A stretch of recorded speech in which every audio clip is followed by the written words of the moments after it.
tired even if you get 12 hours of sleep? Does nothing interest you except your phone?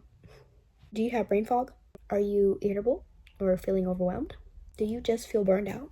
Well, search no further because I am going to give you the tools to help you feel alive again. Hey my honeys, welcome back to my channel. Today we're going to be talking about some, things that can help you feel alive again and not feel as mentally burned out. So let's get started. Feeling tired when you get your sleep is a different type of frustration, but sleeping late and feeling tired when you get up in the morning is your fault. So here's how to fix this. To fix both of these problems, get on a routine. To fix the, sleeping well and still feeling tired is, you might be oversleeping too much. I would say get up at a reasonable time and just move your body, be active, and when it's time to go to bed again, go to bed. I would also recommend you to eat 3 hours before you sleep. That will help you because of the fact that your body is restoring itself. Instead of when you eat like an hour before bed or like right before bed, your body is working to kind of break that food down. So all of that energy is going straight to breaking the food down. So honestly, you're not getting rest. So I would say eat 3 hours before you sleep. That way you have your body restoring itself instead of your food. For my people that like to sleep late and get like 4 hours of sleep, here is the truth and nothing but the truth. Sleep earlier, stay on a routine. I would suggest you have a nighttime routine, just so you could get your brain to subconsciously know like, okay, I'm ready to wind down and go to bed. For me, my routine is brushing my teeth, maybe having nighttime tea, putting my hair up in a bonnet, and just relaxing. That's my nighttime routine. I have those little triggers or keys that make your brain subconsciously know that it's time to go to bed. But if you are used to sleeping late and it's hard for you to sleep early, just kind of work your way back. So say that you like to sleep at 2 in the morning, try to go to bed at 1 in the morning, right?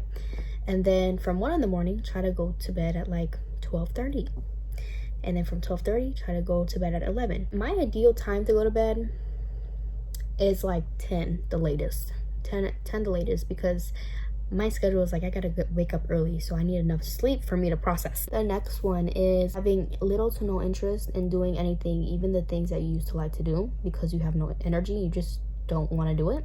This is mainly because you're spending too much time scrolling on the phone. Because of the instant dopamine high that you get with just scrolling with one finger, it makes it easy to fall in that trap to where it's like, okay, I don't have to do anything to make myself feel this way, I could just go on my phone and nothing else.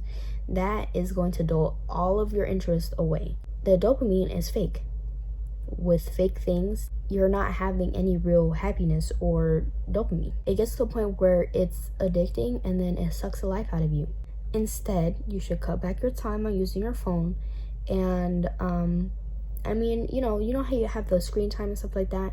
You don't have to, go cold turkey because to pass the time, if you need to, then sure. But just cut back little by little. Start to kind of replace things with activities that are interactive, like coloring, journaling, doing things I used to like to do, trying new hobbies, learning different things. Once you're working towards something, whether that's a hobby, whether that's a goal, or whether that's something that you like to do, if you like to make bracelets, if you like to make jewelry or just clothes or something that you used to like to do, right?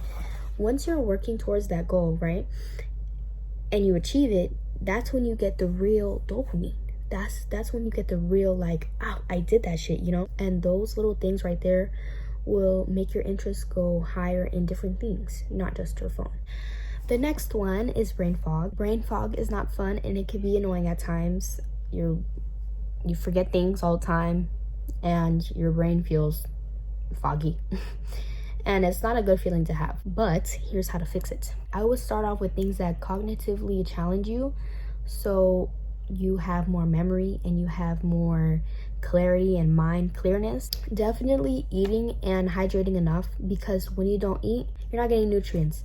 Therefore, your brain is going to start getting foggy. Instead of doom scrolling, again, pass the time with puzzles, reading, like the match games, like the memory games, basically, the word puzzles, everything like that, that will challenge you in your mind. That way, you're actually kind of working your mind instead of just scrolling. Doing those things hands-on are the best, like reading an actual book or doing an actual word puzzle or doing an actual puzzle. But if you can actually replace, scrolling or social media with, apps that will do your mind good, then that's also another option. Right. The next one is feeling irritable and overwhelmed. I feel this one all the time, and it's not fun, especially when, there's people in your life that like to goof around a lot. And don't get me wrong, I love to goof around. I'm a little goofy girl, but sometimes I just need my space. I feel overwhelmed and irritable.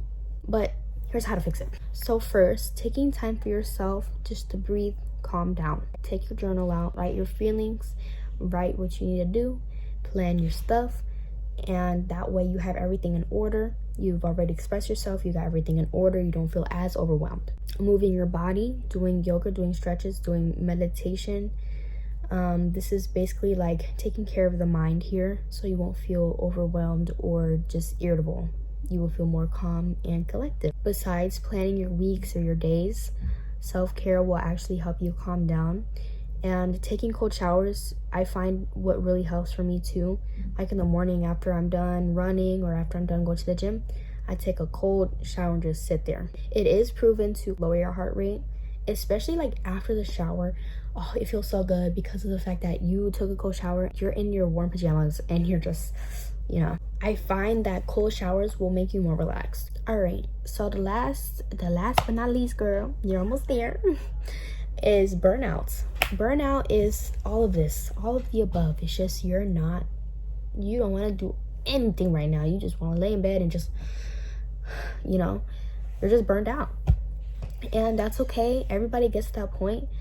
But it's also important to take care of yourself and know when you need to take a break. The best way to charge your battery is to have a schedule to make time for you to charge, to make time for you to rest. Because if you don't have a schedule and your day is really busy, you have things to do and you just don't know when to rest, it's going to be hard for you to charge your battery, and therefore you're going to be burning out even more. So make a schedule, plan out your day, have times where you rest, have time blocks, have time periods, and charge your battery. It doesn't have to be go all the time. You better take care of yourself, eat some fruits, eat some vegetables, eat some protein, hydrate, and rest. Utilize a good schedule for yourself and for your lifestyle. What you tell yourself and your brain is how you're going to feel throughout your whole body. And how you treat your body is how your brain is going to react and feel. So if you're not taking care of your body, your brain is going to feel like shit.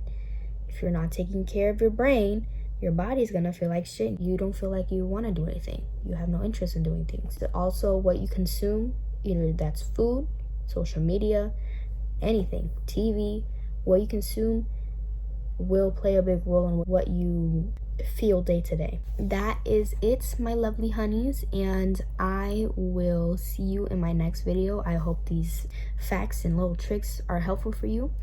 And comment if you have any other methods for you to feel alive and feel great. I will see you in my next video. Love you.